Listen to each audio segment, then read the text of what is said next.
और भाई मेरे पाइनएप्पल, क्या हालचाल। आशा करता हूँ तुम्हें पिछली वाली वीडियो समझ आई होगी, सारी थ्योरी क्लियर हो चुकी होगी और अब तुम सुपर एक्साइटेड होके नेक्स्ट एक्सरसाइज करने के लिए फटाफट से।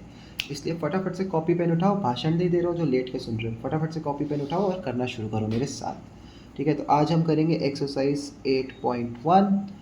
तो हमारे पास इसमें एक क्वेश्चन है, question 1, x² upon 16 plus y² upon 9 equals to 1। तुम्हें देखते ही समझ आएगा ये किसकी इक्वेशन है, बताओ। वेरी गुड, ये एलिप्स की इक्वेशन है। तो x² upon a² plus y² upon b² equals to 1 उसका जनरल सॉल्यूशन होता है। अब इससे मुझे a की वैल्यू पता चल जाएगी जो कि होगा ±4 और b की वैल्यू पता चल जाएगी जो कि होगा ±3, क्योंकि a का स्क्वायर 16 है ना, तो a की वैल्यू ±4, b की वैल्यू ±3। अच्छा, इससे मुझे ये पता चलता है कि जो एलिप्स होगा वो x एक्सिस पे ज़्यादा बड़ा होगा और b एक्सिस पे मतलब y एक्सिस पे थोड़ा छोटा होगा।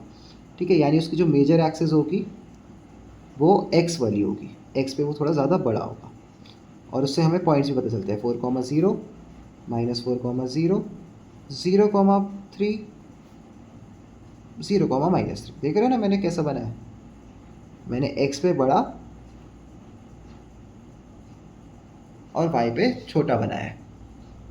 ठीक है, और हमें क्या बोल रहे हैं इस क्वेश्चन में, पूरे की एरिया निकालने को बोल रहे हैं। तो हम क्या करेंगे, हम इतने से पार्ट का एरिया निकाल लेंगे, x के टर्म्स में हम इतने से पार्ट का एरिया निकाल लेंगे और नाम दे देते हैं इसको ABCDO, इसको नाम दे देते हैं। इसने जरा से पार्ट का एरिया निकालेंगे और उसको 4 से मल्टीप्लाई कर देंगे तो मेरे पास पूरे का एरिया आ जाएगा। ठीक है, और एक काम और करना है हमें कि क्योंकि x के टर्म्स में चाहिए ना, x के टर्म्स में कर रहे हैं हम, तो हमें क्या चाहिए, हमें इस इक्वेशन को x के टर्म्स में करना है पूरा, मतलब y एक साइड और बाकी सारा x एक साइड। तो चलो पहले वो चेंज कर लेते हैं अपनी इक्वेशन को। तो y² upon 9 equals to 1 - x² upon 16। LCM ले लेंगे वहाँ पे, 16 - x² अपॉन 16, ये 9 को उधर भेज दूंगा। y² equals to 9/16 bracket 16 - x का square, y equals to root में 9/16, 16 - x का स्क्वायर। देखो ये तो रूट से बाहर आ जाएगा, 9/16 तो रूट से बाहर आ जाएगा, तो y equals to 3/4 bracket 16 - x का स्क्वायर। ठीक है, अब यहाँ पे हम इसको प्लस माइनस भी लिख सकते थे क्योंकि हमने रूट किया, तो ±3/4 होता। लेकिन क्योंकि मैं अभी पीछे वाली साइड वाली इक्वेशन ले नहीं रहा हूँ, मैं सिर्फ आगे वाली साइड की इक्वेशन ले रहा हूँ, तो मैं प्लस वाली इक्वेशन मेरी यूज़ करूँगा। ठीक है, y निकला। अब क्या करेंगे, अब हम इसका इंटीग्रेशन करेंगे।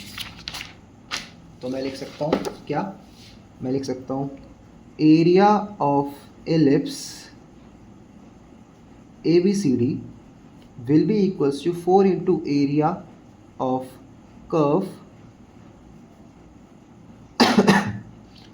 O, कौन कौन से पॉइंट्स थे, एक मिनट, OCDO।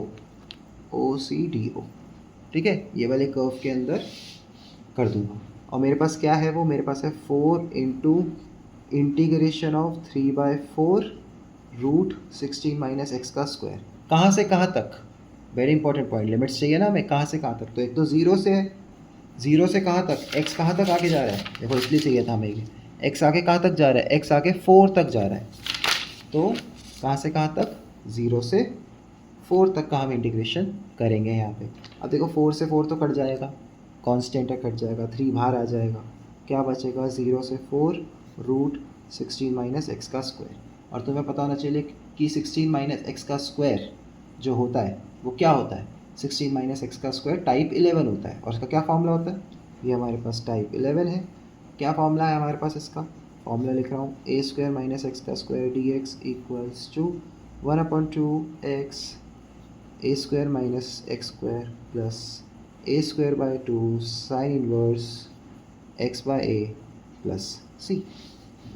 ठीक है, ये हमारे पास इसका फॉर्मूला होता है। तो इसको फटाफट इंटीग्रेट करेंगे, मेरे पास कितना आ जाएगा, 3 1/2x रूट 16 - x का स्क्वायर प्लस a का स्क्वायर है 16/2 sine inverse axis x upon a is 4 not 16, यहाँ पे स्क्वायर होगा, 16 4 का स्क्वायर है, तो इसलिए a सिर्फ 4 होगा, प्लस c वो बाहर है, कहाँ से कहाँ तक, 0 से 4 तक। ठीक है, अब क्या करेंगे, देखो ज़ीरो वैल्यू पुट करूँगा तो साइन में ज़ीरो है तो ज़ीरो ही हो जाएगा, और इसमें भी ज़ीरो, तो क्या आना चाहिए, ज़ीरो हो जाएगा, क्योंकि यहाँ पे ज़ीरो पुट करूँगा तो पूरा ज़ीरो हो जाएगा।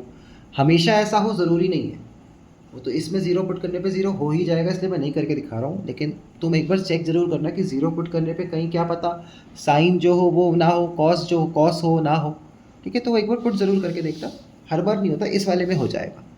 तो 4 पुट करके देखते हैं। 3 ब्रैकेट 1/2 इंटू 4, 16 माइनस 4 का square is 16 plus 16/2 sine inverse 4/4 plus C, ठीक है। अब देखो 16 माइनस 16 ज़ीरो, तो ये पूरा टर्म ज़ीरो हो गया, ये पूरी टर्म तो ज़ीरो हो गई, ये कटा कटा 8 बना, ये कटा कटा 1 बना, तो क्या बना 3 bracket 0 plus 8 sine inverse 1 plus C, ठीक है। अब साइन इनवर्स 1 कब होता है, 1 होता है साइन π/2 पे, तो 3 साइन इनवर्स साइन π/2, साइन से साइन कट प्लस सी, आंसर आ जाएगा 3/2 स्क्वायर यूनिट्स। भाई सी का क्या करेंगे, भाई सी देखो कांस्टेंट होता है, थोड़ा बहुत एक्स्ट्रा जो हमारे पास हो जाता है तो सी कांस्टेंट होता है, तो हमारे पास ये आ जाएगा। अच्छा, इसमें मैं एक नंबर भूल गया जो कि क्या है 8 और था यहाँ पे, तो इंटू 8 और हो जाएगा, कटेगा कटेगा 4 which is 12 pi square units and answer, ठीक है। देखो समझ आया हमने क्या किया, एक बार और दोबारा समझते हैं। ऐसे ही है सारे क्वेश्चन, इसके अलावा इस पूरे चैप्टर में कुछ हो ही नहीं है। जैसे कहते हैं ना थोड़ा बहुत भी कुछ और हो, तो कुछ नहीं है, ये बिल्कुल स्वीट है चैप्टर, एकदम आसान इजी पीसी चैप्टर है, अपना आराम से तुरंत हो जाता है। बस तुम्हें कर्व और फॉर्मूला गलत नहीं पुट करना है और लिमिट्स गलत पुट नहीं करनी है, ठीक है। कर्व याद रखने हैं, लिमिट्स दही से निकालनी है, पुट करो answer, no problem at all, एकदम स्वीट एज पाइनएप्पल चैप्टर, ठीक है। चलो तो देखो हमारे पास ये इक्वेशन है x² प्लस y² 9 = 1, एलिप्स की इक्वेशन है, एलिप्स का जनरल सॉल्यूशन पुट किया, a और b की वैल्यू निकाली, पता चला x की तरफ ज़्यादा बड़ा होगा, फिर उसको हमने इक्वेशन को चेंज कर लिया इन टर्म्स ऑफ x, और हमने लिमिट पॉइंट निकाल लिए 4 और 0, फिर उसको यहाँ पे पुट कर देंगे, इसका इंटीग्रेशन करेंगे टाइप 11 में, इंटीग्रेशन करके ये आएगा, 0 और 4 दोनों ही वैल्यू पुट करते हैं, मैंने सिर्फ 4 करी है, क्यों, क्योंकि मुझे पता था 0 पुट करूँगा तो ओवरऑल 0 हो जाएगा, तुम दोनों करोगे, 4 पुट किया, आंसर आया 12 पाई स्क्वायर यूनिट्स, ठीक है ना, बढ़िया एकदम। और सी का क्या हुआ, देखो सी हट जाता है, सी का ऐसा कोई दिक्कत नहीं होती, हम सी को लिखते भी नहीं इस चैप्टर में, वो तो मैंने बस यहाँ पे तुम्हें लिख दिया था सी, वैसे हम इस चैप्टर में सी को मेंशन भी नहीं करते कि सी एग्जिस्ट करता है, ठीक है, हो जाएगा। नेक्स्ट क्वेश्चन करते हैं। नेक्स्ट क्वेश्चन वापस से एलिप्स का है, तो मैं चाहता हूँ वो तुम करो, ठीक है, करके देखना, नहीं आए तो मुझे बताना, फिर से हम उसको दोबारा करके देखते हैं। उसमें बस जो नेक्स्ट क्वेश्चन होगा उसमें जो मेजर एक्सेस होगी वो y होगी, पर उससे हमें मतलब नहीं है, ठीक है। तुम अपनी ड्राइंग बनाना, जैसे मैं तुम्हें एक हल्का सा हिंट लेके दे देता हूँ, जैसे question number 2 y² plus x² plus y² 9 = 1, तो यहाँ पे जो a की वैल्यू आएगी वो 2 आएगी, b की वैल्यू जो आएगी वो ±3 आएगी, ठीक है। यानी ये जो डायग्राम बनेगा ये y की तरफ थोड़ा ज़्यादा होगा और x की तरफ थोड़ा कम होगा, but doesn't matter at all, तुम इसको x के टर्म्स में ही लेना, ठीक है। तुम क्या लेना, लिमिट्स को x के टर्म में ही लेना, कहाँ से कहाँ तक, 0 से 2 तक, कहाँ से कहाँ तक लोगे, 0 से 2 तक लेना, और जैसे पिछले वाला क्वेश्चन सॉल्व किया है सेम एग्जैक्टली ये वाला क्वेश्चन सॉल्व करना और x के टर्म्स में ही लेना, ठीक है, और मल्टीप्लाई बाय 4 कर देना, बिल्कुल तुम्हारा आंसर आ जाएगा। खुद करके देखो ये वाला, आई एम डैम श्योर तुमसे ये आसानी से हो जाएगा, इसमें ऐसे कोई खास प्रॉब्लम नहीं आएगी, ठीक है। नेक्स्ट देखते हैं। नेक्स्ट हमारे पास एक सर्कल का क्वेश्चन है, जो हमारा MCQ दे रखा है इन्होंने, बेसिकली वो एक सर्कल का क्वेश्चन है, तो x² प्लस y² = 4, और हमें लाइंस बोली है x = 0 और x = 2, ठीक है। तो बेसिकली क्या हो गया, ये बेसिकली हमारे पास कॉम्बिनेशन वाला क्वेश्चन हो गया, ठीक है। तो सबसे पहले तो जनरल सॉल्यूशन लिखेंगे इसका, x - a² plus y - b² = r², तो उससे मुझे पता चलता है कि जो a है वो 0 है, जो b है वो 0 है, और जो r² है वो 4 है। देखो x के साथ कुछ है ही नहीं ना माइनस में, x के साथ जब कुछ माइनस में है ही नहीं तो x जो a होगा वो 0 है, ऐसे y के साथ कुछ भी नहीं है, तो जो b होगा वो 0 है, और आर स्क्वायर तो 4 है ही। ठीक है, तो मुझे इससे पता चलता है कि जो मेरा सर्कल होगा, सर्कल का सेंटर 0,0 होगा, और सर्कल का जो रेडियस है वो 2,0 होगा, क्योंकि r इक्वल्स टू +-2। ठीक है, इतनी बात समझ आती है। अब ये दो line x equals to 0, x equals to 0 तो देखो यही है, this is x equals to 0, और ये वाला x इक्वल्स टू 2 वाला, तो x इक्वल्स टू 2, ये दो लाइन हमें ऐसे दी हुई है। इन दो लाइंस का देने का मतलब होता है कि इसके बीच में और कर्व के अंदर जो भी लाइन आ जाए वो, इसके बीच में और कर्व के अंदर, तो कर्व तो देखो यही आ रहा है ना, यही डोमिनेटेड है। क्या डोमिनेटेड है? एक्स एक्सिस में बस यही पार्ट डोमिनेटेड है। ठीक है, ठीक है, तो अब हम क्या करेंगे, अब हम इसका आंसर निकाल लेंगे। कैसे निकाल लेंगे? पहले तो इसको इक्वेशन को चेंज करना पड़ेगा। Y square equals to 4 minus x का square, y equals to √4 minus x का स्क्वायर, ये मैंने इक्वेशन निकाल ली। अब एरिया निकालने के लिए एरिया इक्वल्स टू कहाँ से कहाँ तक, एरिया इक्वल्स टू 0 से 2 होल √4 माइनस एक्स का स्क्वायर, इसमें वापस से टाइप 11 लग जाएगी, और हम इसको सॉल्व कर लेंगे। ठीक है, जो भी इसका सॉल्व करके आंसर आएगा वो हमारे पास आंसर हो जाएगा। अच्छा, अब इसको मैंने 4 से मल्टीप्लाई क्यों नहीं किया? क्योंकि क्वेश्चन पढ़ो, वो सिर्फ फर्स्ट क्वाड्रेंट का पूछ रहा है मुझसे। किसका पूछ रहा है? सिर्फ और सिर्फ फर्स्ट क्वाड्रेंट का, सबका नहीं पूछ रहा। सबका पूछता तो सबका निकाल देते, लेकिन सिर्फ किसका पूछ रहा है? सिर्फ फर्स्ट क्वाड्रेंट का पूछ रहा है, इसलिए इसमें मैंने 4 मल्टीप्लाई नहीं किया। और हाँ, लिखने का तरीका भी वही होना चाहिए, जैसे इसको तुम मार्क करोगे, ये O पॉइंट है, ये A B C D point है, तो तुम लिखोगे area of OCDO equals to integration of 0 से 2 4 माइनस एक्स का स्क्वायर, फिर इसका इंटीग्रेशन करोगे टाइप 11 से, फिर वैल्यूज़ पुट करोगे और फिर आंसर निकालोगे। ठीक है, तो इसमें भी सेम टाइप 11 का क्वेश्चन है, इसलिए मैं इसमें भी सॉल्व नहीं कर रहा हूँ। तुम इसको आगे सॉल्व करना करो, मतलब इसको फटाफट आगे सॉल्व करो और उसका आंसर निकाल के बताओ। ठीक है, हो जाएगा, कोई प्रॉब्लम नहीं है। ओके, चलो नेक्स्ट करते हैं। मुझे तुम पे भरोसा है, तुम कर लोगे, इतना तो तुम समझदार हो सारे। ठीक है, नेक्स्ट क्वेश्चन हमारे पास जो है वो किसका है? नेक्स्ट क्वेश्चन हमारे पास जो MCQ का है वो है पैराबोला का। अब ये क्वेश्चन मैं पूरा सॉल्व करके दिखाऊंगा तुम्हें। ठीक है, क्योंकि देखो ये वापस से कॉम्बिनेशन का क्वेश्चन है।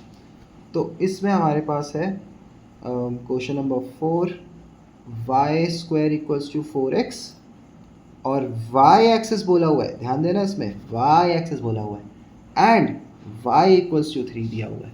ठीक है, तो इसलिए क्या ऐसा डोमिनेटेड क्वेश्चन है, ये y डोमिनेटेड क्वेश्चन है। तो यहाँ पे एक लाइन ड्रॉ करेंगे। ठीक है, देखो कैसा है ना।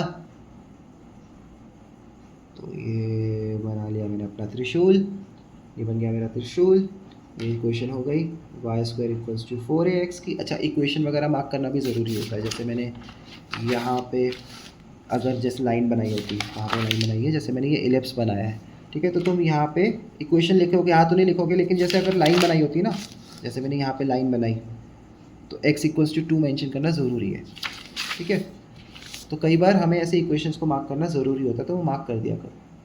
ठीक, और y इक्वल्स टू 3, यानी समथिंग कहाँ पे, यहाँ ले लेते हैं y इक्वल्स टू 3, और ऐसे इस लाइन को ये जाएगा, ऐसे जाएगा। ठीक है, और ये ऐसे ऊपर निकल जाएगा।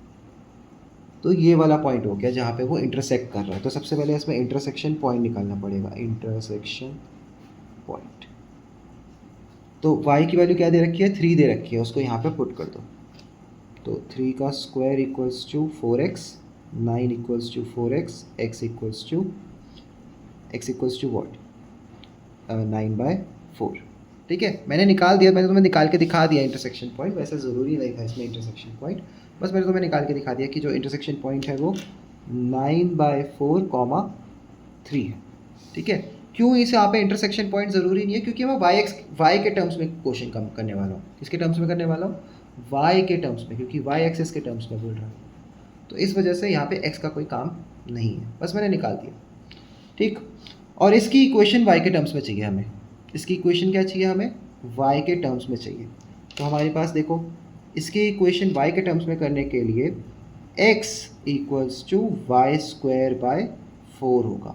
उल्टा मत करना, उल्टा मत करना, ये मत कर देना कि y equals to root 4x, ये गलत हो जाएगा।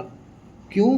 क्योंकि x एक्सिस के टर्म्स में नहीं है हमारा क्वेश्चन, हमारा क्वेश्चन y एक्सिस के टर्म्स में है। तो y एक्सिस के टर्म्स में मतलब y में इक्वेशन होनी चाहिए, ठीक है। x एक जगह होना चाहिए और y बाकी जगह होना चाहिए, x सिंगल होना चाहिए। कब बोला हो? जब y एक्सिस में पूछा हो। तो y एक्सिस में पूछा हो तो y में इक्वेशन चाहिए हमें, और अगर x एक्सिस में पूछा होता तो यहाँ पे x एक्सिस में इक्वेशन होती, ठीक है। इतना कॉन्सेप्ट ध्यान रखना है, ये इक्वेशन सही है, ये वाली गलत हो जाती इस क्वेश्चन के लिए, ठीक है। और इसको एरिया कैसे मार्क करेंगे? देखो y एक्सिस में पूछ रहा है ना, y को उठाओ, y से ऊपर की तरफ जाओ, ऐसे देखो क्या आ रहा है, देखो ये वाला एरिया मार्क हो रहा है, ठीक है। कौन सा एरिया मार्क हो रहा है? ये वाला एरिया मार्क हो रहा है। कहाँ से कहाँ तक? 3 तक। 0 से स्टार्ट होके कहाँ तक जा रहा है? 3 तक जा रहा है, ठीक है। तो अब मैं इंटीग्रेशन करूँगा, वही नाम लिखूँगा पहले तो 0 BC, ठीक है।